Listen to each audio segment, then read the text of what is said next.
wonder if anyone could figure that out. Say it again. I wonder if they were able to figure out what the average All right, was. so did anyone figure out what do you guess. think, or guess or predict what you think the average is? And I would like to know why.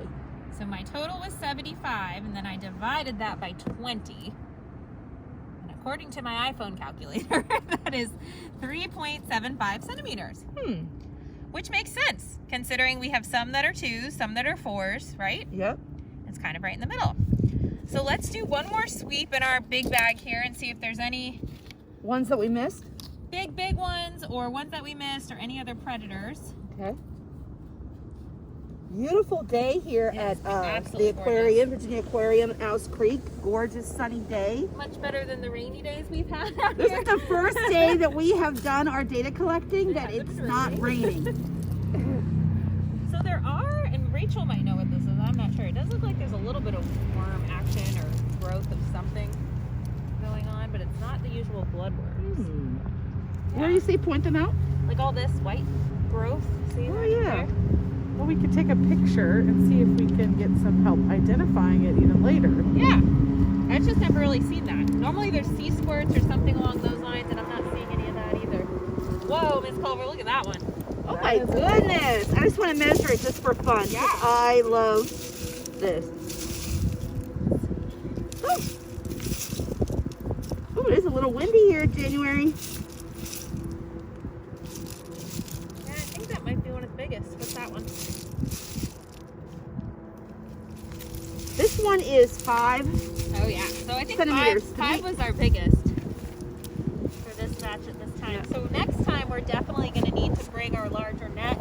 Yep, and we have that back at SeaTac in the garden waiting to go. Yeah. And we just want you to know that this is another type of gardening. This is called oyster gardening, which our older students have made some connections. And we're going to be reading some books this week and next on oysters to make some connections in science. And Miss Culver, I'm hoping they remember why oysters are so important. Yeah, so we really want to talk about what is the importance of oysters to our water? What is their main role or their main function? Can anyone recall that? I don't know if they can. If they're saying they clean the water, then they are right. Absolutely. Or that they filter the water, which is the bigger vocabulary word we would use. Yes, we would love for you to use that scientific language of filtering the water or keeping the waters clean. And the reason we grow them is a long time ago, they were over harvested, and also there was a lot of disease. And then our bay water was in a lot of trouble. So we've really had to help regrow the population to keep our water clean. This is Rachel, one of our partners at the aquarium.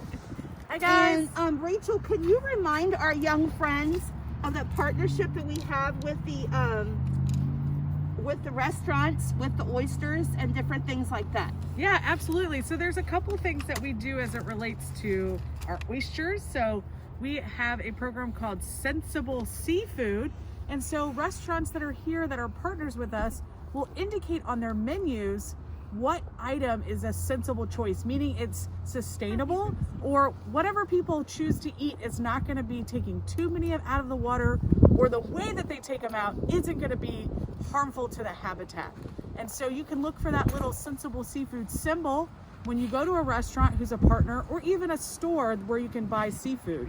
And we also have a really great program here where you can drop off your oyster shells. So right in our parking lot across from the aquarium, if you've used oysters at home to do some cooking, you can return the shells and they can use those to put them into new reefs that they build.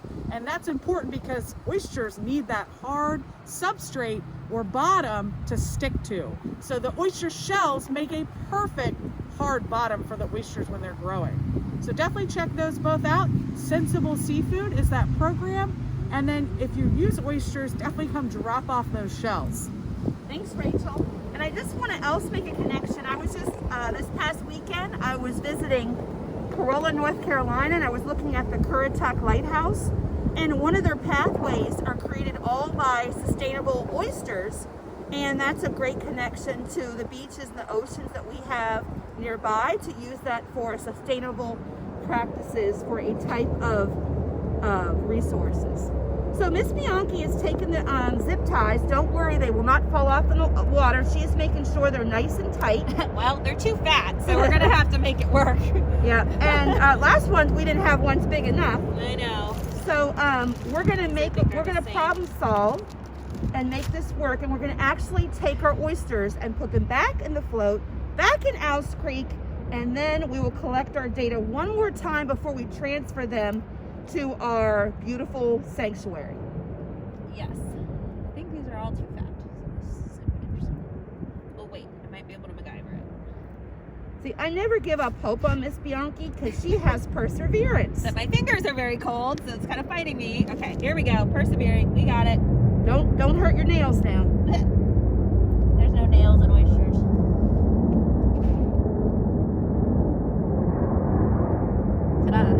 And boys and girls, if we were back in the classroom, we would be working together with all the children and measuring the data and collecting and working with technology. But we didn't want to miss this opportunity to share this with you and to show you the process, because Miss Bianchi and I can't have all the fun.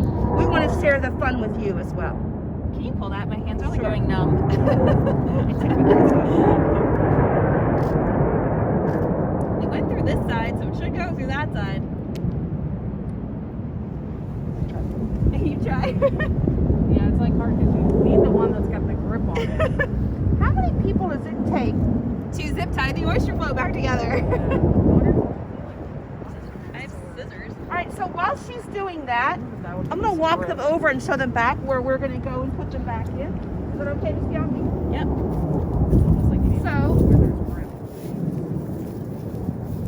to be safe, we go down this ladder, go on the float, and then our float is clear down. It's an old float of SeaTax, but we use it every year to be sustainable.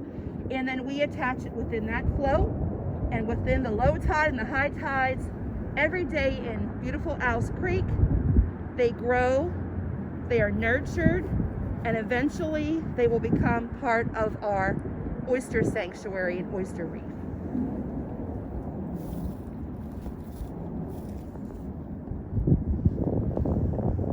So just gonna get a nice shot of Owls Creek, which is our neighbor. And we have part of Owls Creek behind SeaTac Elementary. I've shown you all where it is. We have looked for evidence of trash. We have picked up the trash because we know it'll eventually come out to this beautiful water. And we know if we go all the way down Owls Creek, down to Rudy's Inlet, we know what's on the other side, which is what ocean, everyone? Ding, ding, ding. That's right, the Atlantic Ocean. Absolutely. We see beautiful boats down there and a lot of people fish. We've seen eagles on Owls Creek and lots of other different species of wildlife. We've seen even people paddleboarding and yoga paddleboarding down at Rudy's Inlet. All right, how are we doing this, Bianchi? Okay. So we are eventually going to put that in there. So we're going to close up shop for today for our filming. Or do you want to watch the process of putting it back in? This might take a little while. Yeah. So that's going to actually take longer than we thought. But what we do is when we problem solving, when we have a problem, we have to change the way we're doing. So Miss Bianchi is using her beautiful, amazing brain, and she is cutting the zip ties in half because they're too wide. With advice from Rachel.